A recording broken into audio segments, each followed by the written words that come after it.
My name is Brielle Carter. I'm 27 years old, and a year ago I wired my parents $60,000. I didn't tell anyone, not my closest friends, not my coworkers, not even Kyle, the guy I'd been seeing for almost 8 months at the time, who thought I was just a little stressed about finances. That's because I was raised to believe that family debts aren't supposed to be public. They're a burden you carry in silence, a test of loyalty, a secret pact sealed with sacrifice. So I did what a good daughter does. I drained the savings account I'd been building since college, the one labeled First Home in my budgeting app. I maxed out the last of my credit cards. I even pulled from my emergency fund the one I swore I'd never touch unless someone was dying. And then, 3 weeks later, I was at my cousin's engagement party, plastic cup of lemonade in hand, listening from the kitchen as my mother in her lemon print dress told a group of aunts and uncles Brielle's just so cold lately. You know how she is. All about her job, her apartment, her life. She never really gave anything back to this family. I didn't make a sound. I just stood there, feet glued to the tile, heart pounding in my chest like a fist against a locked door. She didn't know I was listening. She didn't know that cold Brielle had just saved their house from foreclosure. She didn't know that the reason I hadn't gone on vacation in 2 years, the reason I was eating rice and frozen peas for dinner, was because I had chosen her financial freedom over my own future. I should have said something, but I didn't. Because that's what I'd always done, swallow the rage, carry the weight, and smile through it. Until that night.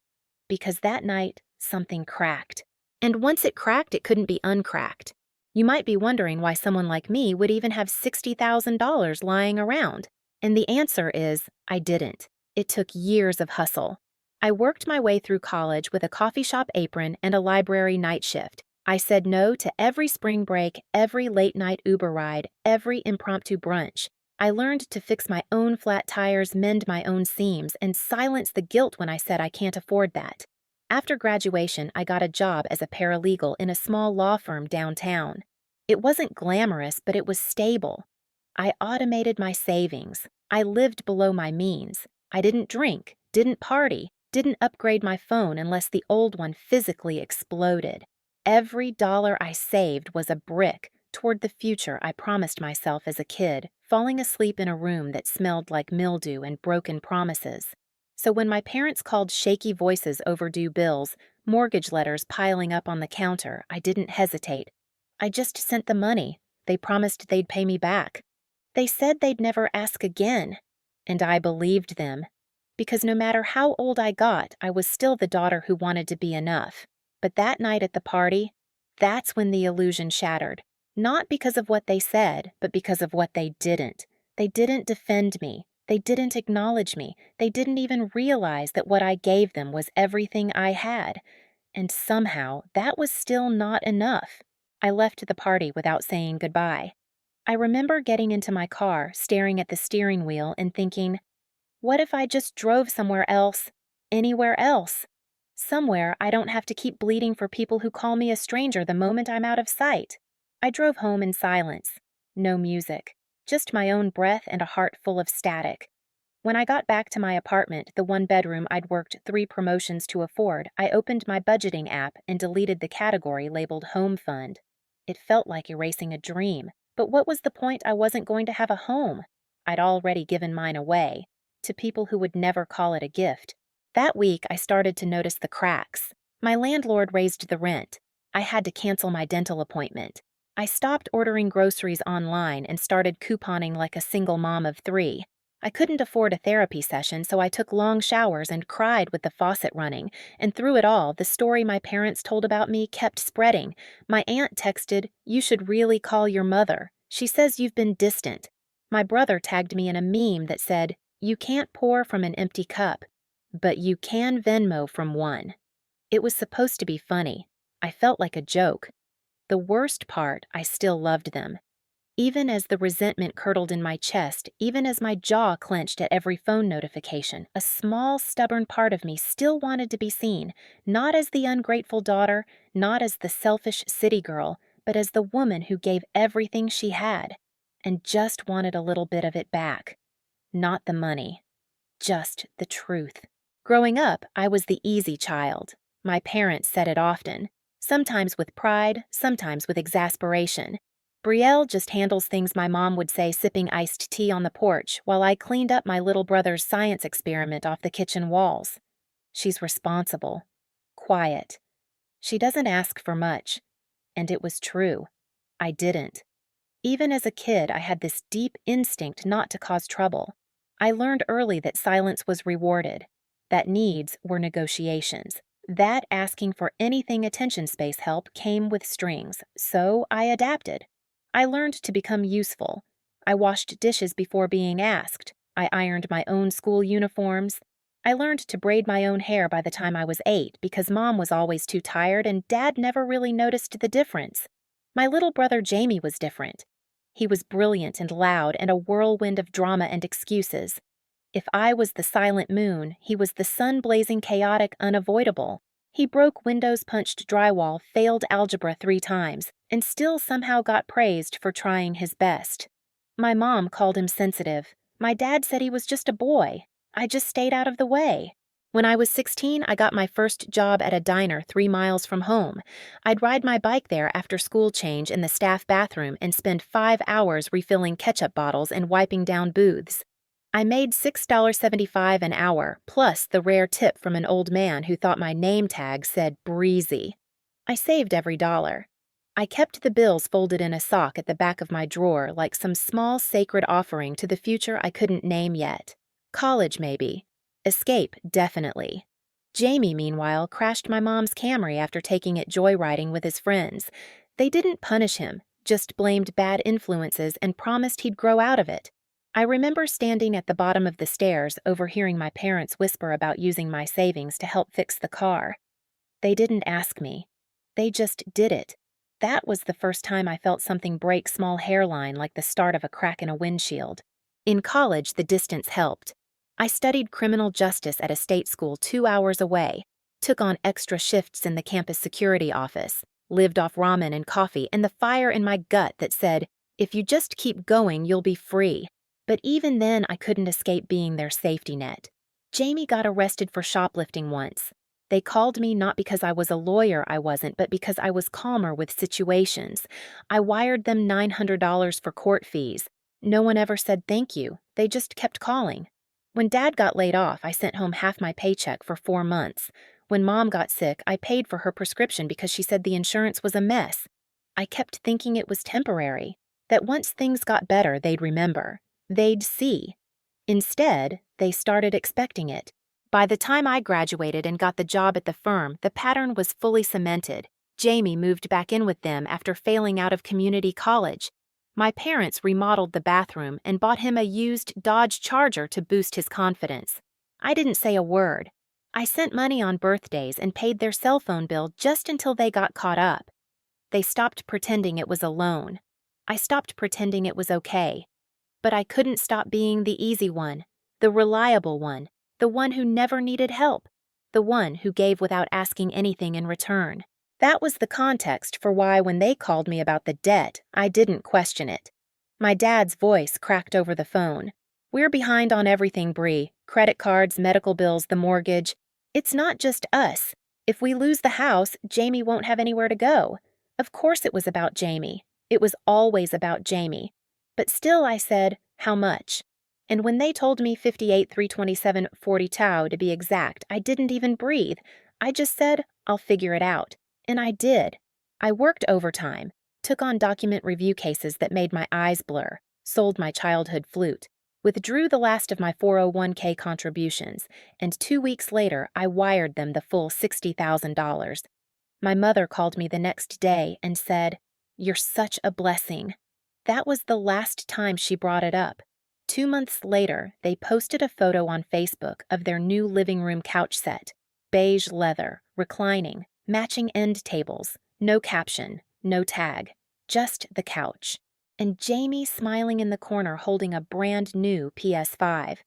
I stared at that picture for 15 minutes, not angry, just hollow. Still none of it hurt as much as that comment at the party. She's just never really been a giver. That's what my mom had said. To a table of aunts and cousins. as if I hadn't saved their home, as if I hadn't traded my future for their stability, as if I didn't exist. That's the moment I realized the worst betrayal isn't theft, it's erasure. It's when the people you bleed for rewrite the story to make it look like they were the ones bleeding. It's when your silence becomes permission. That's when I decided I was done being quiet. The thing about betrayal is your body always knows first. It starts in the stomach, that curling unease like something sour sitting too long. Then it spreads, tightens in your chest, makes your shoulders rise higher and higher until it feels like you're wearing armor you never asked for. I sat through the rest of that family gathering in a fog. I smiled when people talked to me.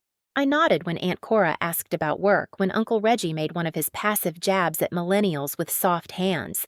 I even laughed when Jamie stumbled in late with his girlfriend of the month, Bella Maybe Brooke, and kissed Mom on the cheek like he was the one holding everything together. But I wasn't there. Not really. I was still replaying it, my mom's voice smooth as syrup saying I wasn't a giver. The polite laugh that followed, the shrug, the way not one person challenged her. As if it was fact, as if it had always been true. That night, I lay awake in my childhood bed, same mattress, same creaky ceiling fan, same posters peeling from when I was 17. Only this time, the walls felt tighter, closer, like the house knew something was cracking and it wanted to watch. I pulled out my phone and opened my bank app. $317.42 in checking, $0 in savings, negative in credit. I'd done it all for them. And they. What bought furniture told lies. I stared at the ceiling, waiting for some righteous anger to bubble up, but all I felt was shame. Shame for believing, shame for giving, shame for needing anything back. I thought the worst was over, until the rumors started. It was subtle at first, comments under Facebook photos I hadn't seen. A cousin I hadn't spoken to in years messaged me. "Sorry your mom's dealing with so much. I can't believe you just up and left them like that." What I scrolled. Dug deep into the threads. Found post after post of my mother painting herself the martyr. Just wish we had more support. Doing our best with what we have. Can't rely on everyone to stay loyal. And when people asked about me, she never corrected them. Never once clarified that I had paid everything off. That I had nearly emptied my life to give them peace. Instead, she let them think I'd abandoned them. One post hit hardest. A photo of Jamie with a new watch captioned, "At least one of our children shows up for the family." My breath caught. It was like being punched in the throat by someone you were still trying to feed. I tried calling her. Of course I did. Not to yell, just to understand. "Mom," I said, "can we talk?" She sighed on the other end like I had done something wrong. "I just don't get what this is about." "Brielle," she said, "you act like you're the only one who sacrificed. I gave you $60,000, and we thanked you. Don't be petty."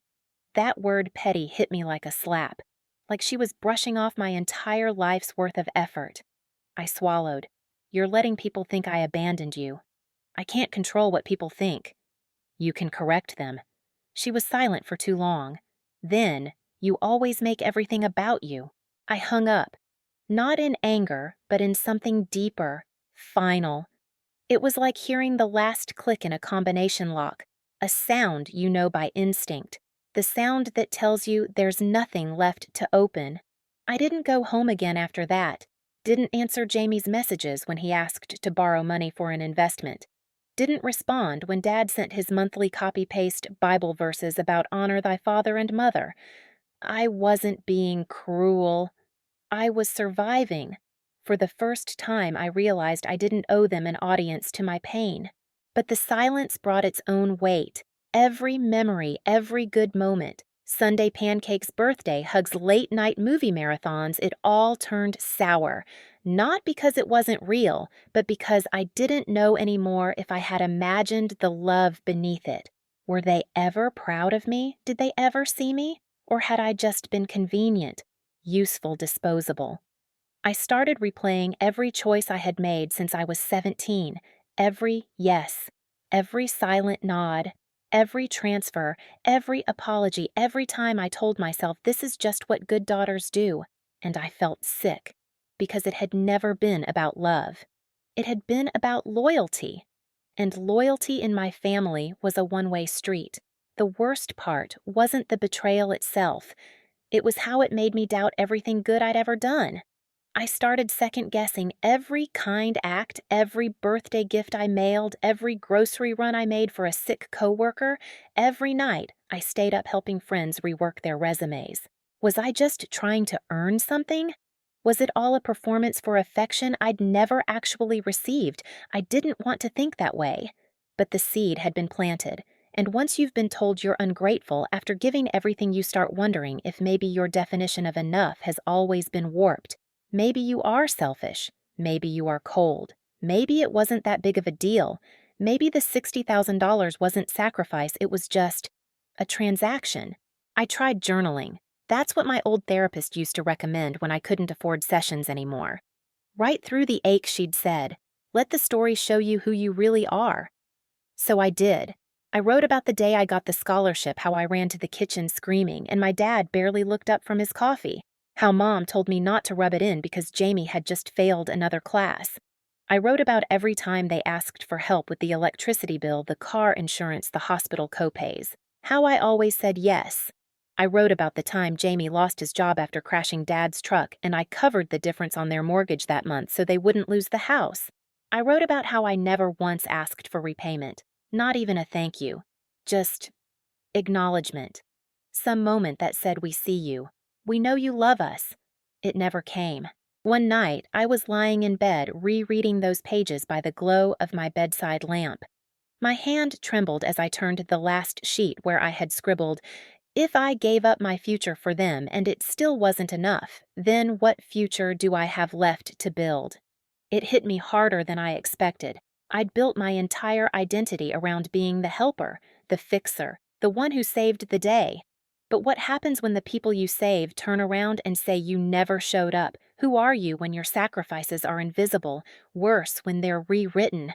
I wanted to scream. I wanted to drive back and demand the truth from their mouths.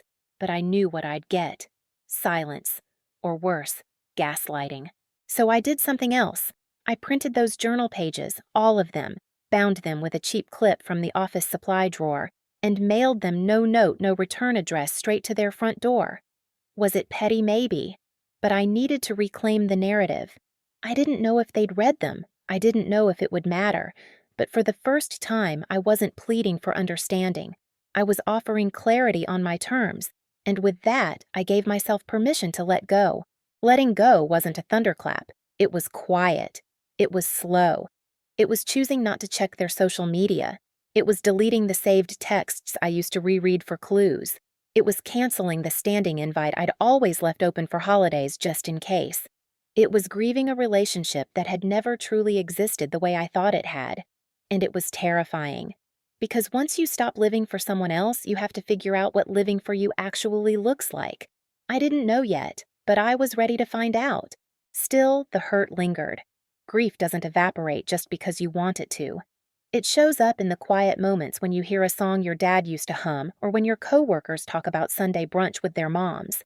It seeps in during the softest parts of the day, whispering, "Maybe if you had just tried harder." But I'd tried. God, I'd tried so hard. So I whispered back, "Maybe they didn't deserve it." And that's when I felt the shift. Tiny, but real. Like a door opening somewhere deep inside me that had been locked for years. I started budgeting again, not for emergencies, not for other people. For me, for a trip, for therapy. For the gym membership I'd always said was too indulgent. And then I started dreaming again. Not wildly. Not all at once. But for the first time in forever, I found myself clicking through listings for small homes in quiet neighborhoods. Not for anyone else. Not to impress. Just because I wanted one. Because I deserved one. I wasn't building toward escape anymore. I was building toward joy. And it felt like the first breath after a decade underwater. It started with a note on the mirror. Just a sticky yellow square I wrote to myself one morning before work. "You don't owe anyone your silence." I wasn't even sure what prompted it, only that I'd had a strange dream where I was locked in a room full of my family's voices echoing the word ungrateful over and over. And I just stood there, nodding, accepting it. So I left myself a message, one truth to fight the echo. Then another the next day. You gave more than anyone asked. That still wasn't enough for them. And then another. Now it's time to ask what you need. That small habit turned into something bigger. I began speaking to myself the way I wished they had spoken to me. I re-recorded my inner monologue, line by line, one quiet morning at a time. It was strange how effective it was. Like I had taken the script they'd handed me, the one labeled, "Obligated Daughter Forever in Debt," and started rewriting it from scratch. Still, part of me longed for something external, something symbolic. I didn't want revenge. I wanted clarity. So I returned to the place I hadn't visited since everything fell apart, the tiny office suite where I'd spent years helping my dad build his contracting business. The one he eventually gave away to a cousin who needed a fresh start. I remember sitting on that cracked vinyl chair staring at the peeling paint and thinking this was mine once. And they took it without asking. That office had been my beginning, and I hadn't even known it. I called a real estate agent the same afternoon, not for that building, but for any available small business spaces in the area. I didn't know what I was looking for.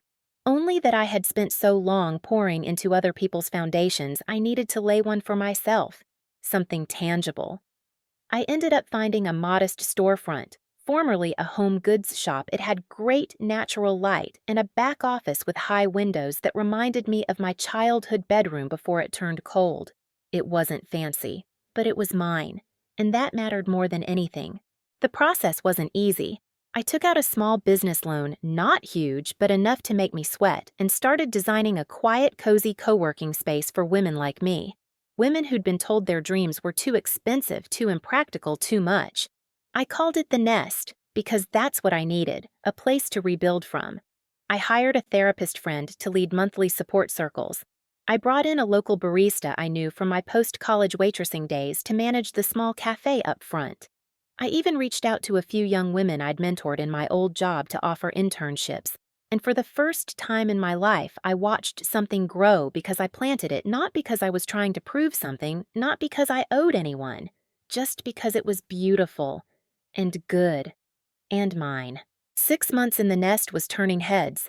We had wait lists for desks. We were featured in a local magazine. A nonprofit reached out about partnerships. It should have felt like victory, and in some ways it did.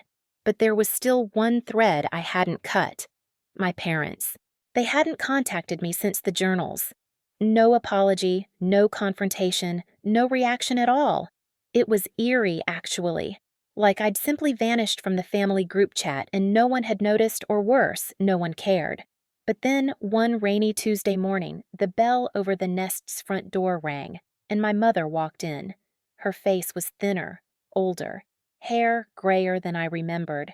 She didn't say hello. She just looked around the space at the plants, the murals, the soft laughter coming from the cafe, and finally settled her gaze on me.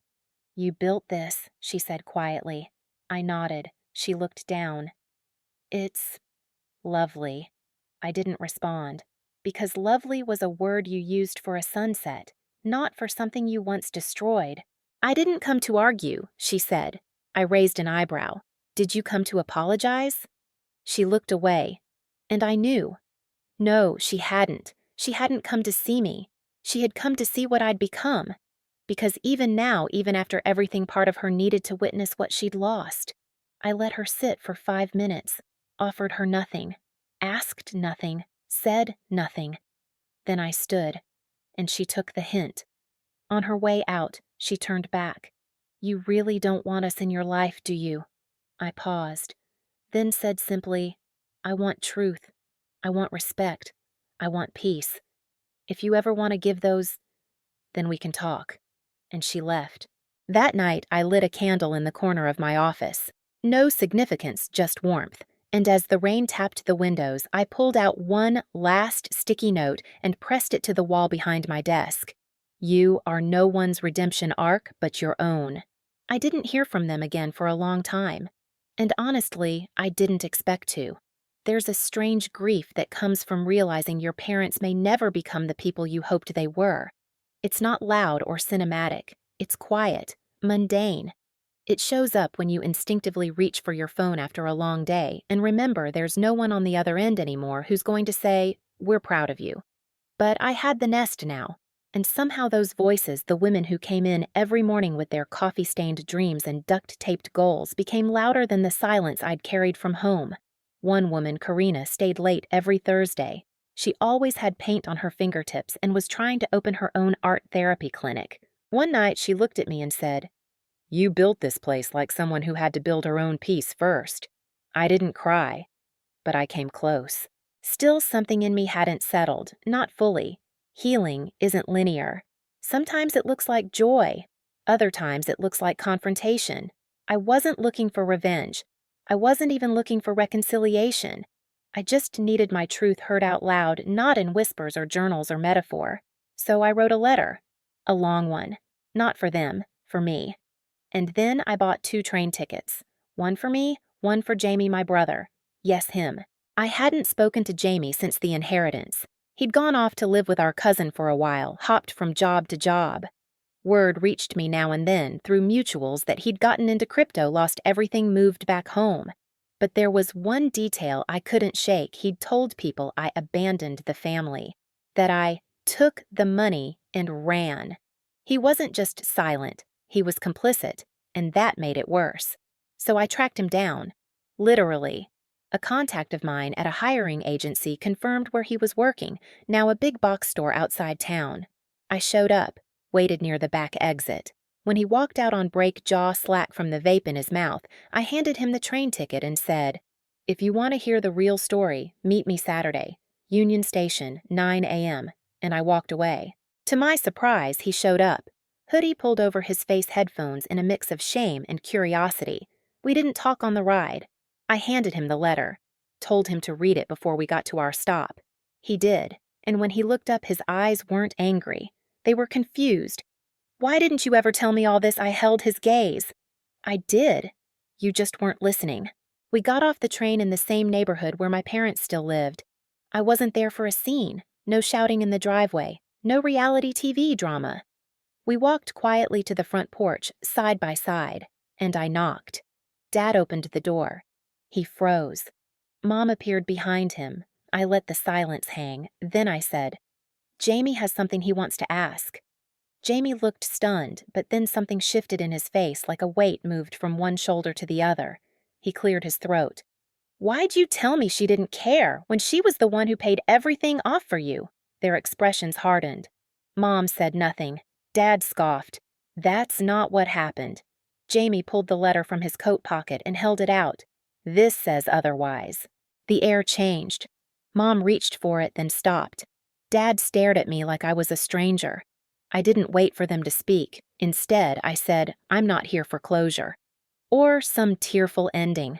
I came because the narrative ends today. You don't get to call me ungrateful anymore. Not after what I gave up. I turned to Jamie. You needed to see it, that's all. Then I left the letter on the porch rail, turned, and walked down the steps. Jamie followed me, all the way to the station. He didn't say much, just sat beside me on the return trip, staring out the window. But when we arrived back at the city, he finally asked, "Do you think they'll ever admit it?" I smiled. "Maybe, but that's not the point. What is, that I don't need them to anymore. And I didn't, because I had already said the hardest thing there was to say the truth. Out loud, unapologetically. The silence that followed the confrontation was the kind of silence that felt earned. Not like the emptiness I used to feel walking past closed doors at home, those doors that kept conversations locked in shame and denial. This was different. This was the kind of silence you settle into after setting down a heavy box you've carried too far too long. Jamie didn't text right away. Neither did they. And I didn't chase it. For once, I let space be space. I went back to the nest the next day.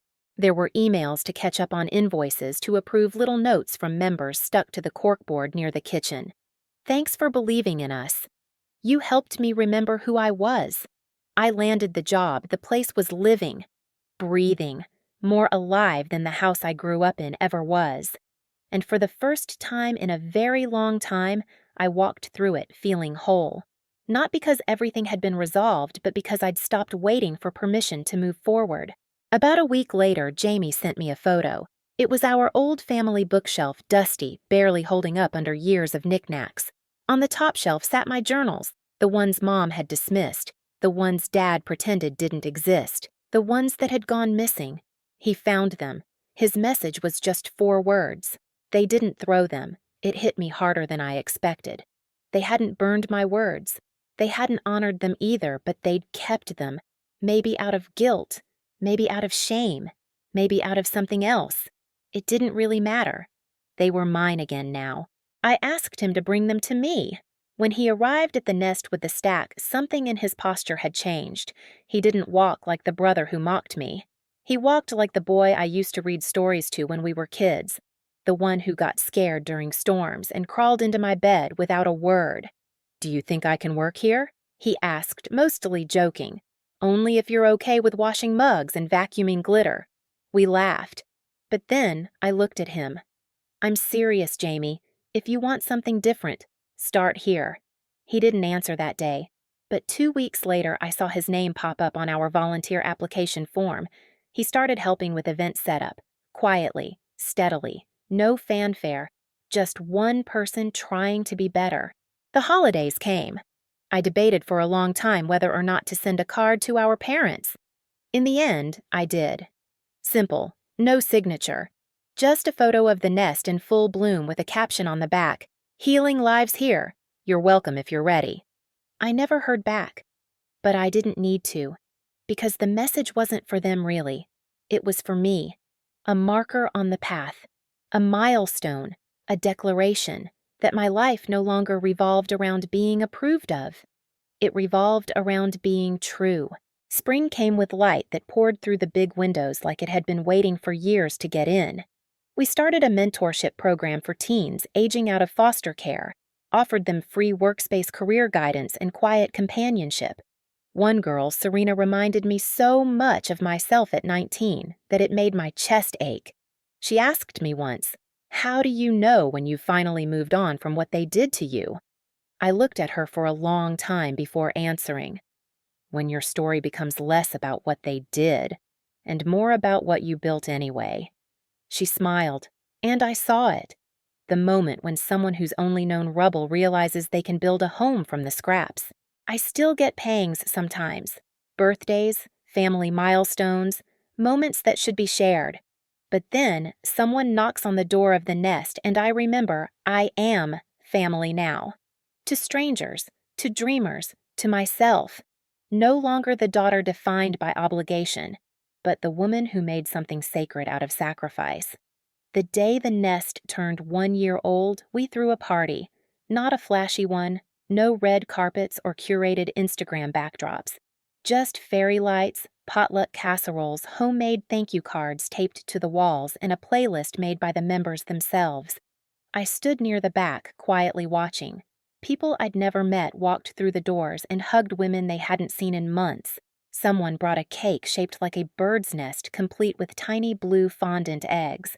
Karina led a spontaneous meditation in the reading nook. Lonnie cried during her toast. Jamie stood near the drink table pouring sparkling cider and laughing with a group of volunteers. At one point, I caught him wiping down a coffee spill before anyone noticed. I felt something shift in me again, a click. A closing of one chapter and the solid, steady opening of another. That night, after everyone left and the lights dimmed, Jamie and I sat on the floor of the main room with leftover pie in our laps. He nudged me gently. "You ever think they'll walk through that door?" I looked at the entrance. Thought about it. "Maybe, but I'm not waiting for it anymore."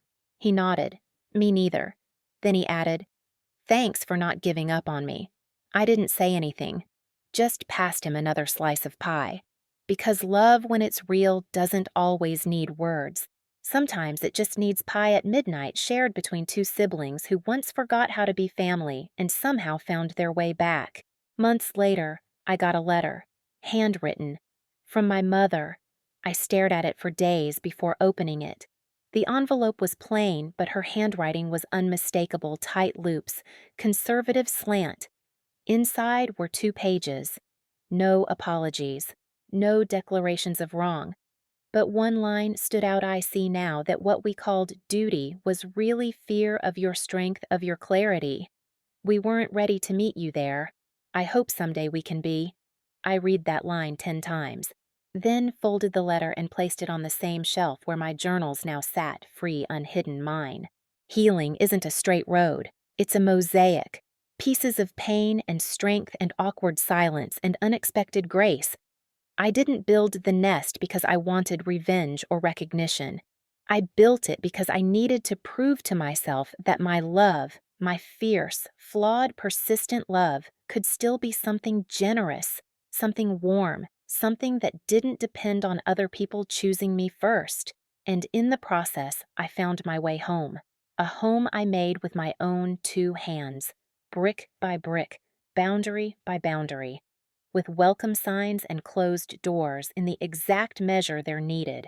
Sometimes people ask me if I regret paying off the $60,000, if I'd go back and undo it knowing what came next. And I always answer the same way, no. Because that money bought me clarity. It burned the illusions I had about obligation and blood and guilt. It gave me permission to step out of the shadows of my parents' expectations and into the light of my own values. And honestly, that was worth every cent. My parents don't visit, but I see glimpses of them now and then, in the way someone flinches when they speak about disappointing their family, in the way a woman chokes up while describing the invisible labor she does for people who never say thank you. In the emails, we get that start with, I don't know where else to turn, but they're everywhere. People like me, trying, loving, hurting, carrying. And when they find this place, this nest, they exhale. And I get to watch them learn as I did, that it's not ungrateful to grow, not ungrateful to set boundaries, not ungrateful to say no more. It's brave, it's holy, it's how we begin again. Spring gave way to summer, and with it came longer days and busier mornings at the nest. We added Saturday workshops, career mapping, creative writing, even quiet financial literacy sessions where women whispered questions they'd been too ashamed to ask elsewhere. I led one workshop myself titled Debt Dignity and Rewriting the Narrative. I stood in front of 12 women and told them the full story, not the polished inspirational version, but the messy one. The one with tears on kitchen floors and panic attacks in bank lobbies. I spoke about the $60,000. About how it had once felt like a life sentence and how piece by piece I turned it into a declaration of independence. At the end, a woman named Shireen raised her hand. How did you know when you'd forgiven them? The room went still. Even my own breath seemed to hesitate. I thought back to that first moment, the call, the news, the crushing weight of that debt being dropped on me like an avalanche. How my father had dismissed my questions with a casual, "It was the only way." How my mother's silence had screamed louder than anything. I swallowed. I said. I didn't forgive them all at once. I forgave the teenage version of me who thought she had to earn love. I forgave the 25-year-old who believed silence was strength. I forgave the woman who paid their debt thinking it would buy peace. I paused, and I'm still working on the rest. There's no ribbon to tie on some stories, no perfect ending, no cinematic closure. Just the slow, deliberate act of building something honest after everything unravels. That's what the nest became for me, not a fix, a foundation. And in helping others land safely here, I learned how to land too. One evening, we hosted an open mic night. Just poetry, journals, fragments of life spoken aloud. I hadn't planned to read. But then I saw Serena, the teen I'd been mentoring, standing by the wall, clutching her notebook like it was the only thing tethering her to earth. "I'll go if you do," she mouthed. I smiled, walked up to the mic, opened the last page of my old journal, and read. Not a fiery speech, not an indictment. Just a page I wrote the day after I cut ties with my parents. I am not a bad daughter. I am a woman who gave more than she should have and survived it. I am not bitter, I am awake. And from now on, I build only what I believe in. When I looked up, Serena was already crying. But so was I. Because sometimes healing sounds like your own voice finally unapologetically telling the truth in front of witnesses. Jamie came up after, handed me a mug of tea, eyes bright. You did it, Nia. And I knew what he meant. Not just the business, not the event, not even the healing, all of it. I held the mug with both hands. I think I'm going to write a book, I said softly. Jamie grinned. About this, about everything. Later that week, I got a letter in the mail. It wasn't from them. It was from my grandmother's old attorney. Enclosed was a note, brief and formal. Miss Nia Anderson, a correction has been made to the estate disbursement record. A second fund previously misallocated has now been released per original intention. A check was included, not for $60,000. Not even close, but enough. Enough to feel like something in the universe had noticed, had made a quiet correction. Not for them, for me. I didn't cash the check right away.